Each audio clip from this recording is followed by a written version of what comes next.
Welcome to Local Matters. I'm Elizabeth Shanahan-Jewett. Let's get started. On December 3rd from 5 to 9 p.m., join the town of Plymouth and lots of your neighbors for a merry night of festivities. The Christmas in Historic Plymouth celebration is back. Shop local businesses in the holiday spirit on Main Street, enjoying the jubilant parade, complete with marching bands. All of this leads up to the arrival of St. Nicholas himself, who will make an early appearance just to light up the town's majestic tree. Directly after the tree lighting, the 10th annual Winter Lights 5K will begin.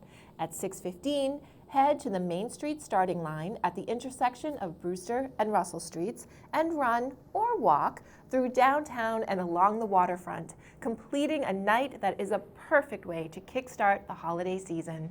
For more information about the tree lighting or to register for the race, visit the See Plymouth website. If you want more of this kind of magical moment, you can find it just up the road in Pembroke. On Sunday, December 5th from 3 to 6 p.m., join friends, family, and neighbors at the Pembroke Community Center to celebrate the lighting of the Pembroke Christmas tree. There will be activities, hot cocoa, a snowman contest, and more, all leading up to the special tree lighting moment and the arrival of Santa Claus. The local scene street team will also be there for Pop-Up PACTV. Step up to the mic to share your most cherished holiday moments, your favorite Christmas song, or discuss your memories of the location, the beloved Pembroke Community Center, which is slated to be torn down and replaced in the spring of 2022. For more information on this fun annual event, visit the Pembroke Tree Lighting Facebook page. Whether you went to school there or used some of the services the Pembroke Community Center has offered, you'll have the opportunity to walk through this iconic 85-year-old structure one more time before it is razed to make way for a new community center. Venture back to the building on Sunday, December 12th from 2 to 6 p.m. for an open house. Take one last trip down memory lane, catch up with old friends, and say goodbye to the building which has well served the community of Pembroke. For more information, visit the event Facebook page. Next up, we have a local scene open mic performance by Valleen Patino with an autobiographical story about a condiment train and a forever family. So this story is about the first time that I met my forever family. I can still distinctly recall the brown house that we pulled up to. There were red shutters and a red door. And these people inside this house were to be my forever family. I didn't know it at the time, but they were. When I walked into the front hall, I was greeted by the nicest smell that I had ever smelt, and just all kinds of pictures of happy people on the walls, and they lined the stairs, and I just felt welcome from the second that I walked in. It was dinner time, and it was a little crazy because there were 8 children and 2 adults there already, and everyone was getting ready for dinner, and we sat down at the biggest table I had ever seen in my life. And everyone sat, and there were benches, and in the center of the table was a Lazy Susan, and on it was every condiment that you could imagine. And as we were eating dinner, people would say, "Could you please pass the ketchup?" And then it would be like a condiment train. Like everyone would just pass the ketchup, and then they would say, "Oh, thank you." And then someone else would say, "Oh, could you please pass the mustard?" And so then the person would pass the mustard. It was just amazing, and it's still very vivid in my mind. What I didn't know at that time was this was my first visit, but this was my mother's plan. She had met me a year ago, and saw me at a foster group meeting, because foster parents, I don't know if you knew this, but they all get together and they kind of commiserate. It's like a support group for people who help children, because sometimes children who are in foster care ask for love in very unloving ways. And so it's just good to have a group, right? And so she met me at a foster meeting, and she said that when she saw me, I stuck with her because I was full of piss and vinegar, and I'm quoting. And I refused to, she just said that I had like a sad look on my face, but like a ramrod straight spine that she just couldn't stop thinking about for weeks after she saw me. And so she started asking around, do you know who this girl is? I really would like to have her. I know that sounds weird, but that's what she said. She said, I just kept asking and asking and asking. Now, my biological family disintegrated. What I say disintegrated because that's an eloquent way of saying it just completely imploded. My birth parents were not a good pair. My birth father was 50 and my birth mother was in her early 20s. We were his third family, and so things just weren't great. So she left, and she left my brother and I in the care of our father. But what she didn't know is that he was exceedingly ill-equipped to take care of children. And so it wasn't too long until DCF, back then DSS, came and took us away from him because we were not being taken care of at all. So, this often happened in the 80s as well. Biological siblings get separated. So I was bounced from like 13 families in the short span of a couple of years, and my brother I hadn't seen in a very long time. And I ended up at a hospital for children because I was, well, I just had a rough time. And so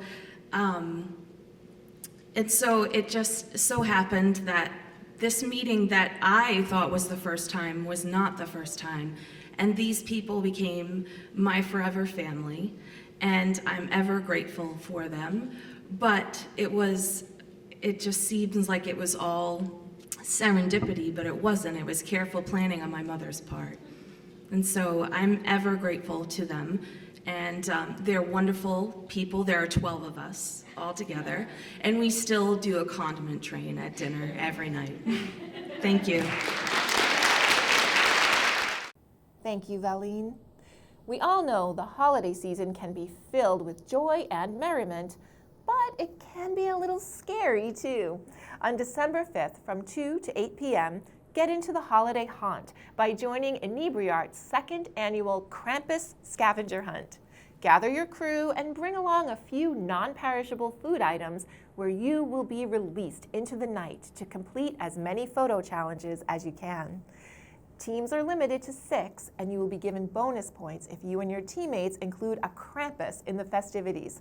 So get out your Halloween costume box and your imagination.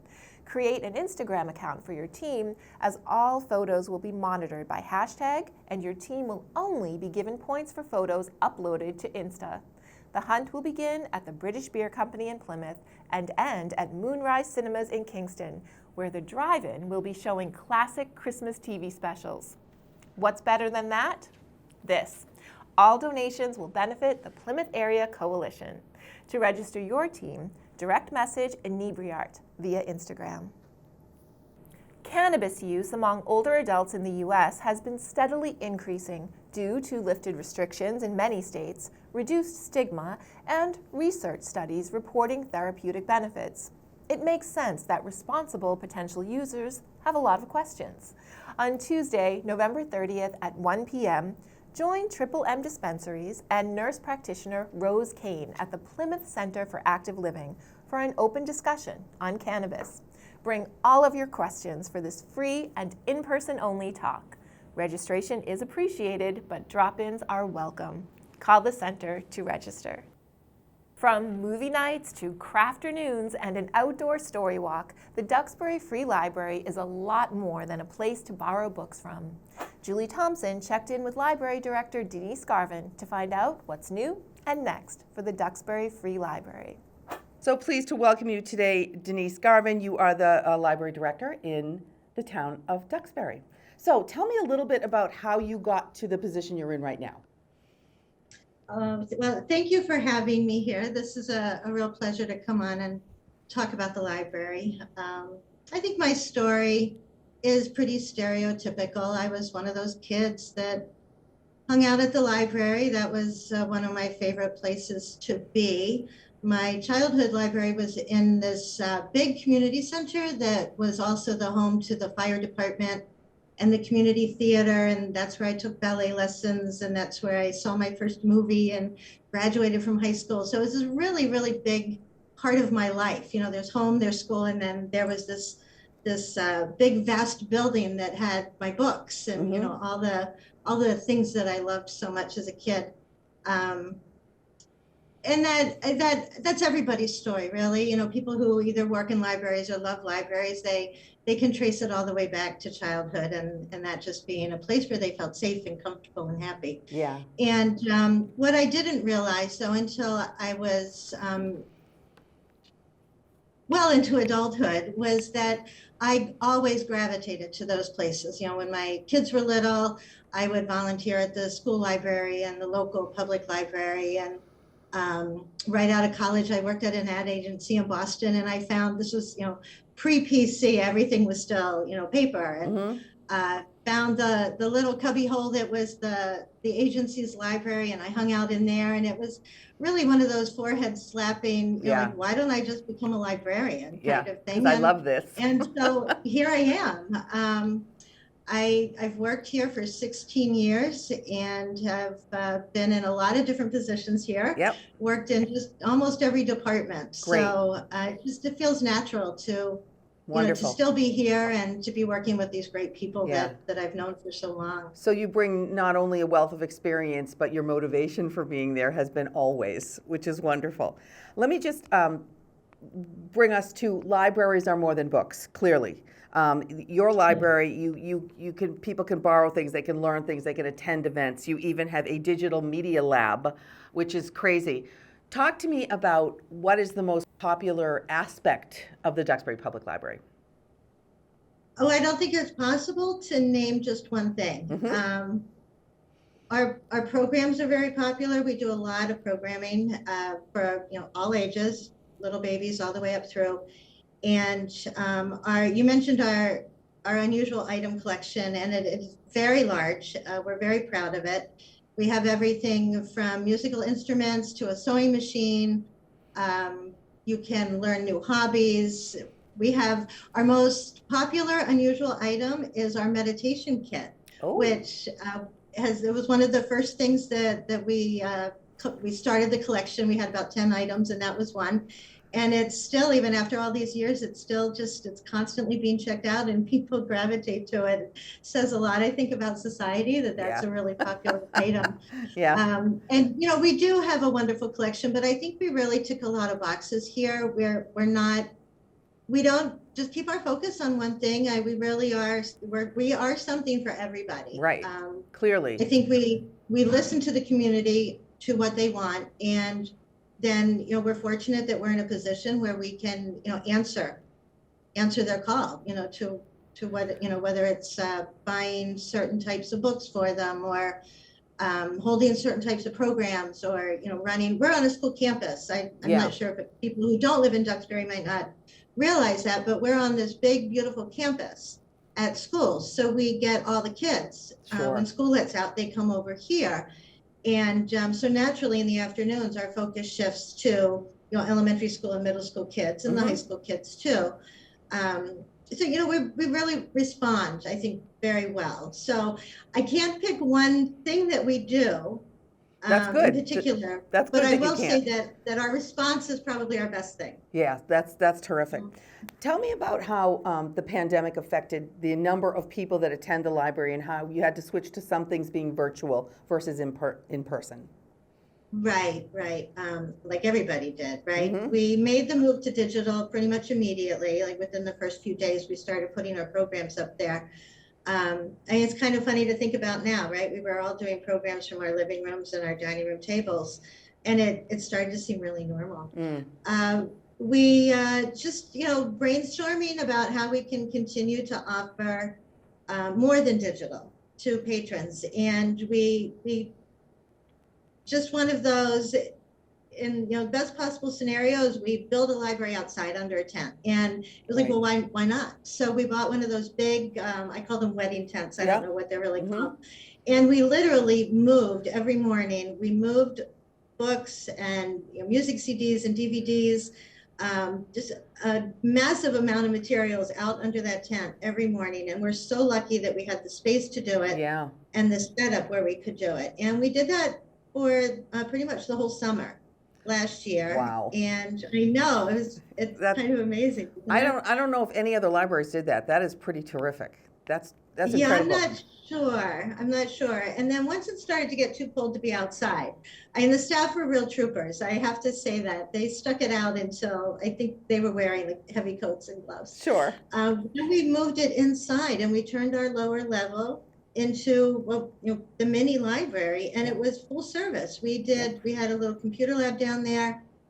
We had a small sample of our larger collection, and anything that we didn't have downstairs, if somebody wanted, we would run upstairs and get it for them. And all of this was done with staff safety being the primary thing. So we had the glass shields, and everybody was wearing masks still back then. We're all used to that. We were we were all used to it. It was the new normal. And the staff was a combination of determined and flexible, and just every day we were tweaking. We think this could be better, and we just kind of said, run with it. So you adapt. Do what you have to do. Yeah, to make libraries. this work. Libraries adapt, and libraries offer an incredible amount of services and information and support to their community, all ages. Just in our last minute or so, can you talk to me about the Christine Devine Memorial Story Walk? What is that? Yeah, so this is something that we're really pleased to have. It the whole story walk started, I think, in Vermont, and it's a permanent installation here on the campus. It's not on the library grounds, but it's tucked back behind one of the schools on campus. And Christine Devine lived here in Duxbury, and she unfortunately she passed away, and we received just an incredible response of memorial gifts in her name. So we took that, we combined it with some grant funds, and we installed this permanent story walk. And it's a great setting. It's out in the woods. It's lovely. Families can go there. The kids, the posts are low, so the kids can read the story, and the parents can have this nice little walk through nature. The timing of it, because we were still really in the throes of COVID, to be able to work on a project that was outside was, it was nice. It was safe out there. That's where we wanted to be. And now we have, we just have this other part of the library that we can tell people to go and explore, and the Devine family was very pleased with it. So I'm sure they were. How serendipitous, too, that it happened then when you kind of were forced outside. What a wonderful reason to be walking outside. Yeah, that's great. Right. So how can people support the library? How can they support the library? Well, they can come in and come to our programs, check out our materials. We have a very active Friends of the Library group. They're doing their membership drive right now. So if you get a letter in the mail, please, whatever you can contribute will help. Yeah. Wonderful. Denise, thank you so much. And the information of how to get in touch with you and the library will be on our screen. We appreciate your time today and all the things that you do as the director of the library in Duxbury. Thank you. Thank you very much. Have a good day. Thank you, Denise and Julie. To check out the events and resources offered by the Duxbury Free Library, visit the website at town.duxbury.ma.us. Our libraries can play a vital role in helping facilitate more complete participation in society for people with disabilities. The local scene visited the Plymouth Public Library to learn how the library provides adaptive resources and software to this large and vibrant part of our community. Hi, I'm Tom Cummiskey of the Plymouth Public Library, and I'd like to tell you about the latest technology and software the library offers to assist people with disabilities. Our LSPD computer with Fusion Pro software combines Zoom text, which magnifies screens up to 36 times for easier screen reading functionality. Job Access with Speech, or JAWS, enables the patron with vision loss to hear the screen being read to them in dozens of programmable voices. The LSPD computer also has a Braille-adapted keyboard for patrons who use Braille. Most websites and documents can be read using JAWS. Moving on to other ways technology can improve the quality of life for people who are visually impaired, our Acrobat LCD enlarges and enhances image with a 3-in-1 camera that allows you to view yourself close up for grooming, magnify books, magazines, photographs, and magnify objects for crafts or repairs. The LSPD computer also has Kurzweil software that allows books or documents to be scanned to the computer by a librarian. Then patrons can listen to the book via headphones or save it for future listening. To assist people with learning disabilities, this software scans text from a document or web page and reads it aloud, displaying it on the monitor in various shades and colors to aid in comprehension. It offers a dictionary, several study aids, and will also scan and read in other languages. When in the library, patrons can ask the reference desk to use any of the portable low vision assistive devices. The daylight magnifier lamp provides 3 times magnification and LED lighting for a portable reading solution. The large page full magnifying sheet can magnify up to 300% just by holding it in your hand. We loan these out as well with your library card. The handheld folding reading magnifier has 3 times magnification with 5 dimmable LEDs, offers another portable solution when reading in the library. Persons who have a qualified reading barrier can download and read or listen to books online using the Perkins Library, bookshare.org, or openlibrary.org from the Internet Archive. To learn more about these assistive devices and schedule a time to use them, contact me, Tom Cummiskey, your outreach librarian, at 508-830-4250, extension 248, or tcummiskey@ocln.org. I look forward to speaking with you. Talk to you soon.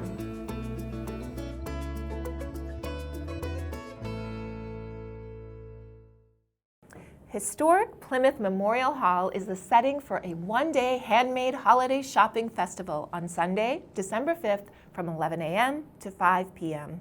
Hosted by New England Open Markets, the Plymouth Holiday Market will feature the work of 75 hand-picked local artisans offering jewelry, apparel, ceramics, home goods, specialty food and desserts, vintage items, and more.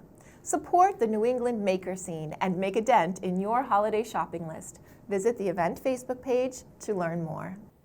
75 years after its release, It's a Wonderful Life remains the most cherished holiday classic of all time, and Plymouth's own Americana Theatre Company invites you to its own special take on this beloved tale. On select dates from December 4th through the 12th, join the theatre company at the Plymouth Center for the Arts for their presentation of It's a Wonderful Life, a live radio play.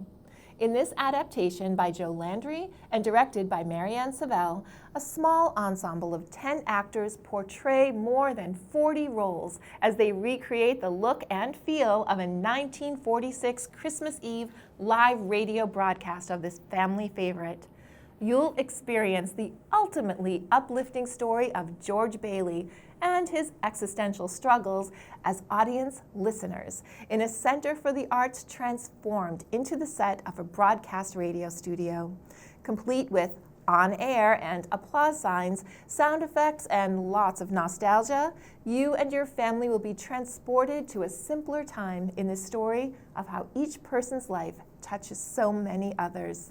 For tickets, showtimes, and more information about this local nonprofit theater company, visit americanatheater.org. Next up is Tiff Phillips with her poem, 3. Hello, everybody.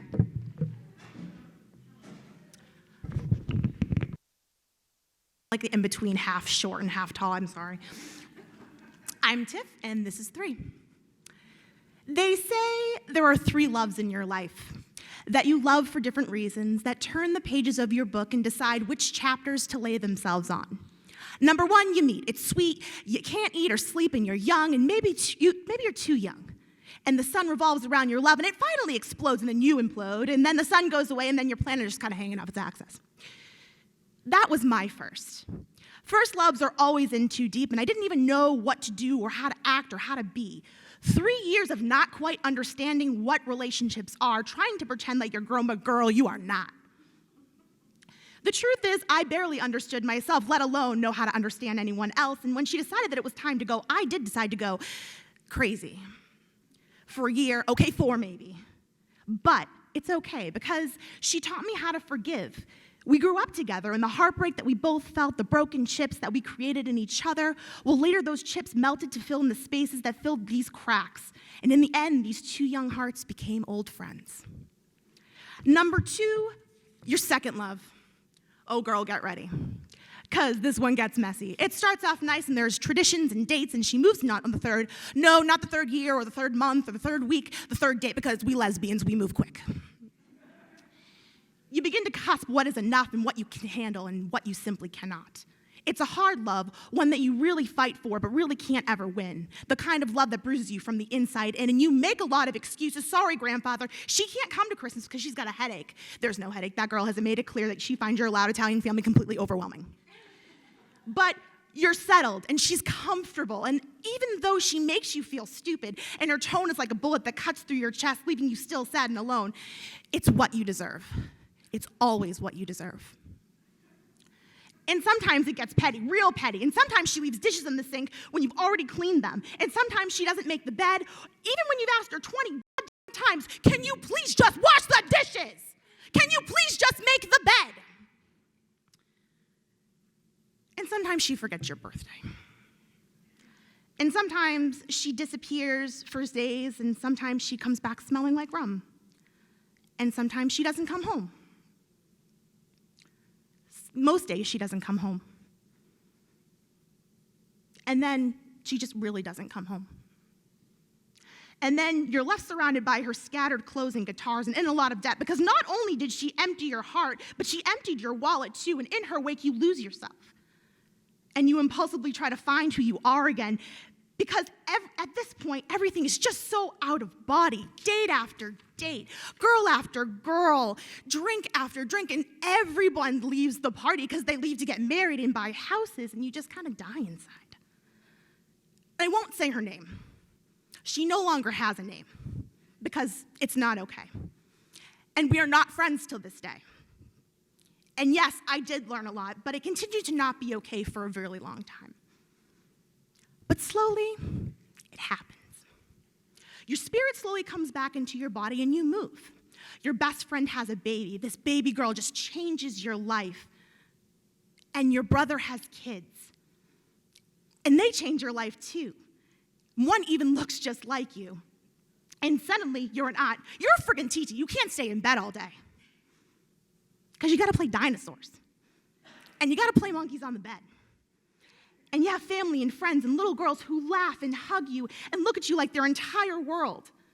And love makes you messy, but niece love makes you shine.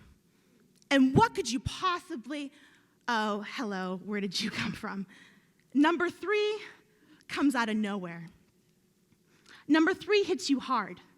You didn't ask for it, you didn't really want it. Well, actually you really did, because you've wanted it since you were a little girl, and because you shipped Mulder and Scully for 9 years. But you did a really good job pretending you didn't. You almost convince yourself, you resist. When she asks you to go out, you can't quite accept it. She tells you, tell her, your friends, you're not so sure you want to do this again, but it's worth the conversations, and she's funny, and she makes you laugh, and she's smart, and actually she kind of makes you feel like you're smart too. And you check your phone for her name constantly. And she's always traveling, so you'll never actually have time. But a chance meeting at a festival 120 miles away, when the town you both live in is like 4, she takes a sip of your beer. She took a sip of my beer. And weeks in, you are freaking out. I mean, number 3 gives you these long hugs that don't end. She smells like clean laundry and old wooden furniture and home. She remembers that you like Sour Punch straws and those hanging plants you saw on the way to the beach, and she reaches for you in her sleep, and she holds your hand in public. She holds your hand. Fuck, you're in love. And what's even more nuts is that she might love you too, and she does. She tells you. She takes you to places. She shows you nature. You find yourself hiking, like in the woods. You own boots and walking sticks now. And sometimes you stop and look at sunsets and you just smile. You smile and you kind of just smile. And you pay your bills on time, and even the bill collectors are confused. And Sasha from Navien thinks you're dead because she hasn't had to call you in a while. And you grow up. And you grow up. You grow. And you love her. You love her. And the best part about number 3 is that even though you're silly and a little crazy and a little bruised up from 1 and 2, number 3 stays. She stays. Thank you. Thank you, Tiff. The Plymouth Public Library invites you to a live concert experience celebrating traditional Welsh folk songs, as well as holiday tunes and hymns on Tuesday, December 7th from 7 to 8:30 p.m. We Are the Men is a male voice choir from Cape Cod, honoring the strong and distinctive folk music tradition of Wales. Music historians trace the most commonly male voice association back to Welsh miners who would ease the long walk home to their villages after a hard day's work with song, often in 4-part harmonies. This concert is free and open to the public. Funding comes from the Dr. Richard M. Schiff Forum. Visit the Plymouth Public Library website to register.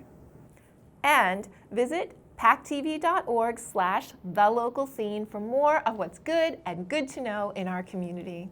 That's this episode of Local Matters. From all of us at PACTV, have a safe and happy week. We will see you next time.